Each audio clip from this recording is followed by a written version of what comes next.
Hi, everyone. Thank you for coming. Hi, Mom and Dad. Let's hope you figured out that Zoom link.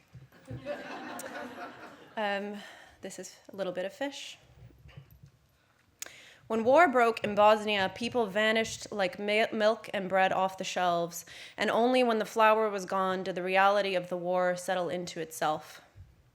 People fled and the cities lay hushed, but my mother stayed behind, with the crumbling bricks and time dripping from her hands.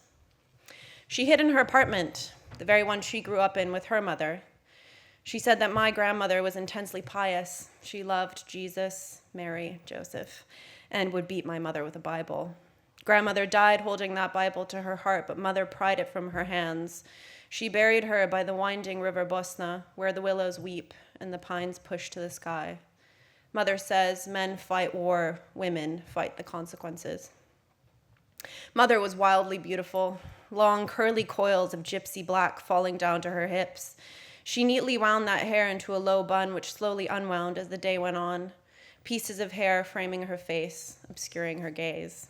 Her eyes, as blue as the color of the ocean at 2:00 on a Sunday. It was during that war that my mother got the goldfish, a gift from who knows who.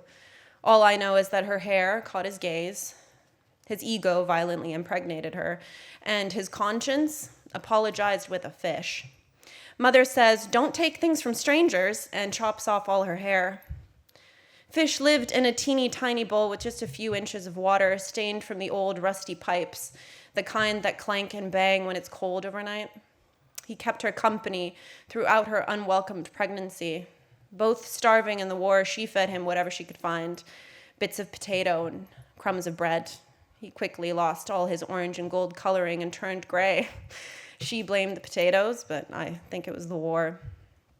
The months dragged on and her belly grew until one day she couldn't see her feet anymore. Mother took refuge in her bedroom, leaving her bed only to feed fish in the next room. One particularly quiet morning, when the sky was still rising with color, she got up to pinch a small breadcrumb into his bowl when a bomb flew into her bedroom and blew out the entire west side of her apartment. Mother says, "Thank God for this fish."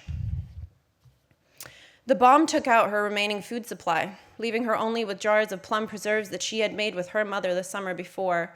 Fish took to the plums, and they shared the jars for the remaining months. With her tears falling like atom bombs, Mother gave birth to me on the east side of the apartment, on that old floor, with fish next to her in the sink. She lit up a cigarette and called me Anna. Mother decided to leave when she realized she couldn't produce milk. She hadn't allowed the stress to break her mentally, but it got her tits in the end. Mother says, "You're not dying before you finish university." Mother planned to flee to join her childhood friend, Sandra. Sandra traded Bosniak smugglers 2 cartons of cigarettes to move my mother into Serbian territory. Mother wore her best wool pantsuit. She donned an oversized winter coat that she could easily tuck me under and took nothing else but a small purse.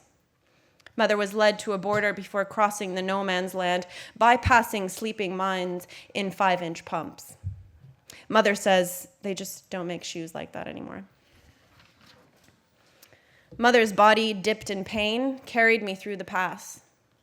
Sandra said that she nearly fainted when she saw my mother cross the no man's land, with me in the lining of her coat and a gray goldfish in her purse. Thank you.